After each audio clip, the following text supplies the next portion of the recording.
Let's talk about violence. Yes, this is going to be about street communists going crazy, but before we get to them, let's have an uncomfortable talk about violence. Because violence has always been and will always be present. It's just part of our humanity, violence, and the power violence holds. Remember, Mao famously said that all political power comes from the barrel of a gun. What's he saying there? Whoever can do the most violence is the one who's going to hold power in the end. Why did the Praetorian Guard in Rome end up assassinating and then choosing new Roman emperors all the time? They were the only ones with swords. Violence. Good guys do violence, bad guys do violence. And there is power in it. We have to acknowledge that. We don't want to, because we don't want to be violent people. I don't want you to be violent. I don't want to be violent. But we have to acknowledge there is power there. And if you don't have any morality holding you back from violence, then you use violence as a tool. I've used the analogy before. If I'm hungry, and I am a little hungry right now, and I walk down the hall and I see a little old lady carrying a pizza, why don't I just take it from her? Push her down and take it from her. Well, because I have something morally against that, so I wouldn't. But what if that morality didn't exist, that wall of morality? Well, she's going down and that pizza is going to be mine. Communists have always understood that violence is necessary for them, and they have never had any moral wall holding them back from using it. They are revolutionaries, remember. They're fighting a revolution.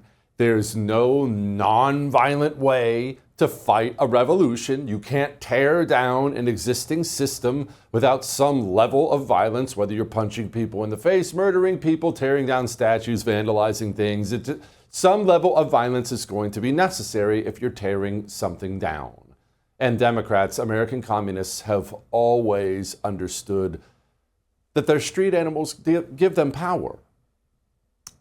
And they have lots of them. They've cultivated them. They've nourished them. Now, what does that mean? We have a lot of mixed up, violent, mentally ill, drug-addicted people in the United States of America. Almost always people, they come from broken homes, their lives are messed up, and they find a home with the street animals, with the communists. And that home, it gives them meaning, it gives them purpose.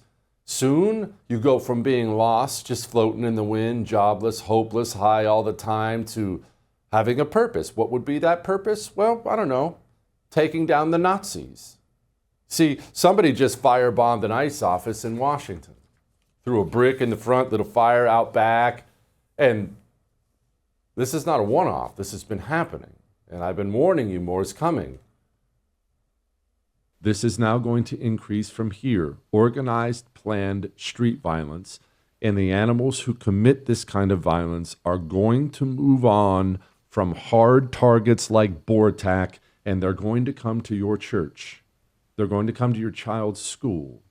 They're going to find soft targets where they can hurt the people they want to hurt. They're not going to accept failure forever. This is not to get you to hide or even be afraid or stay in your home. This is to let you know to keep your eyes open, carry if you can, and be ready to protect yourself, because organized street communism in this country is going to increase from here.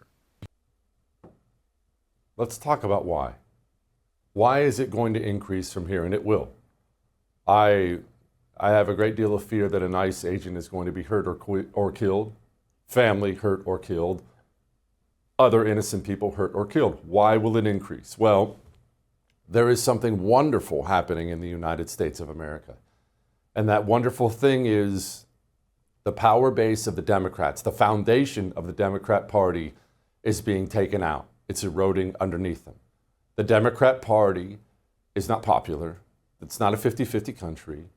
It appears to be 50-50 because they mass import foreigners, disloyal foreigners, who will, of course, vote Democrats, who are also disloyal. They will mass import foreigners, and they will find a million different ways to take your tax money, launder it through the various levels of government, and have that money end up going back to them and their causes. The Democrat Party is propped up by illegal immigration and taxpayer money. The Trump administration, to their credit, have been going after both of those things for 6 months now with a great deal of success. We are deporting people. Is it enough? Of course not. But we are deporting people, a lot of them. We have 1 million self-deportations already. We are seeing NGOs be defunded, be cut off, USAID be shut down. These are not small things. These are not little side news stories. If you're an American communist, this is your entire base of power. Without these things, you are nothing. You're not popular. No one wants trannies everywhere. You're not popular. You need these things to survive. So what we have now are American communists, the elite communists. I'm talking about the politicians, the people in the media. They are desperate. They are afraid and they are desperate. And because they're afraid and desperate, they are going to use the tools they have at their disposal. And one of the most effective tools they have is violence, of course. Now, they're never going to get their hands dirty themselves, all these Democrat politicians, people in the media, but they don't have to. They're well aware there are legions of those mentally ill demons sitting around waiting for marching orders. When Rachel Maddow goes on television and says this, it's not just a little monologue on her crappy television show. These are interpreted by the animals as marching orders. Changing is profoundly different than it was even 6 months ago. Because we do now live in a country that has an authoritarian leader in charge. We have a consolidating dictatorship in our country. When you imagine an authoritarian country, right, what you imagine is masked secret police breaking people's car windows and snatching people off the streets and out of church parking lots and courtroom hallways and taking them away with no charges, no notice, no paperwork, no explanation. And they're trying to make it into a national entertainment to threaten to feed immigrants to alligators in South Florida. Right? They're making them eat off dishes on the floor like they're dogs. The Chrome Detention Center in Florida. You're rolling your eyes. That's dramatic. That's ridiculous. That's not what's happening. I understand. That's what normal people see. But the animals sitting at home with no parents, no purpose, no job, no nothing, they hear a purpose. They hear marching orders. And that's why Democrats love to bring up the Holocaust when they talk about Republicans. And then integration happened and everybody thought they accept us. They don't accept us. They are showing us who they are. We should believe them. And we better have the courage to stand up. Otherwise, we will fall for anything. And in this country, we will be defeated, deported. I mean, we will lose all of our rights. And if you think it can't happen, it can. And I will liken this to the Holocaust. People are like, well, how did the Holocaust happen? How is somebody in a position to kill all them people? Well, good people remain. The Holocaust. Why do they love the Nazi references, the Holocaust references? What is it about that they love so much? Well, your morality, your conscience. What can't you do to a Nazi? You make your enemy, whoever he is, you make your enemy out to be a Nazi who's committing one of the worst acts of evil in the history of mankind, the Holocaust. Don't you have a moral license to do whatever you want? That's how the street animals interpret it. That's why they march forward with guns, knives, rocks, fire bombs. That's why they do the things they do. They're marching forward, fighting the Nazis after all. And Democrats and members of the media know it. As they watch their power base erode underneath them, they are desperate and they are going to continue to give out orders. Some are a little bit more forward than others. I want you to listen to this. This is the vice mayor of a city in Los Angeles County. This is not some nobody. This is not you or me standing on the street corner. This is an elected official. Listen to this. Not for nothing, but I want to know where all the cholos are at in Los Angeles. 18th Street, Florencia. Where's the leadership at? Because you guys are all about territory, and this is 18th Street, and this is Florencia. You guys tag everything up, claiming hood. And now that your hood's being invaded by the biggest gang there is, there ain't a peep out of you. It's everyone else who's not about the gang life that's out there protesting and speaking up.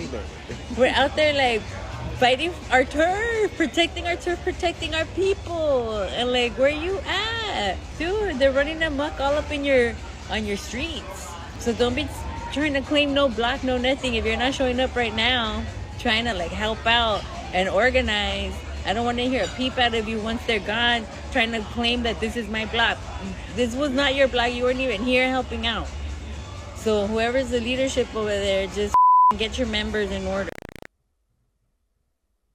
We really do have some savages in elected office in this country. That's an elected official calling for street gangs to attack ICE agents. Just make sure you're ready. Desperation is going to lead to more violence from these people. All that may have made you uncomfortable, but I am right.